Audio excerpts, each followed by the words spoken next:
Hello bachcho, let's read this question. So this question says power in an AC circuit is rated per second at which? Okay, power को हमें rated पर second बताना है। Alright, पर second के according बताना है ना। तो चलिए बच्चों, देखिए पावर की डेफिनेशन क्या होती है। इस क्वेश्चन का की कॉन्सेप्ट ऑफ पावर ही लिख लीजिए। क्या लिख लीजिए? पावर लिख लीजिए, ठीक है। पावर क्या कहलाता है आपका, ठीक है। तो power will be the key concept of this question.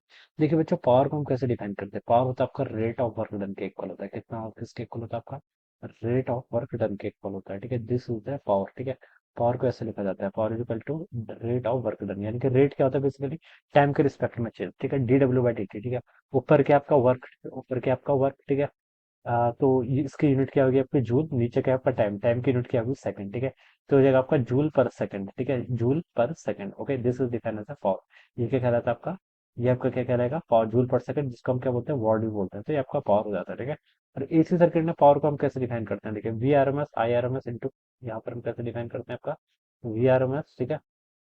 Times आपका आई आर एम एस और कॉस फाई आपका आता है, ठीक है। V R M S I R M S, ठीक है, टाइम्स आपका कॉस ऑफ फाई, ठीक है। फाई क्या आपका फिक्स डिफरेंस, ऑलराइट। तो ये हम इस तरीके से यहाँ पर इसको लिखते हैं, ऑलराइट। पावर इन इसी सर्किट इज रेटेड पर सेकंड, रेटेड पर सेकंड बोल रखा है ना, पर सेकंड है तो वर्क डन के इक्वल होगा, ठीक है। तो जो आपका बी ऑप्शन है बच्चों, ये क्या हो गया? इसका राइट आंसर हो जाएगा, ठीक है। तो ये क्या हो जाएगा इसका करेक्ट आंसर। पावर की बेसिकली जो डेफिनेशन है वही आपसे पूछ रखा है, ठीक है। पावर पर सेकंड के अकॉर्डिंग, ठीक है। तो आपका यहाँ पर वर्क ही आएगा, ठीक है। वर्क डन रेटेड पर सेकंड, ठीक है।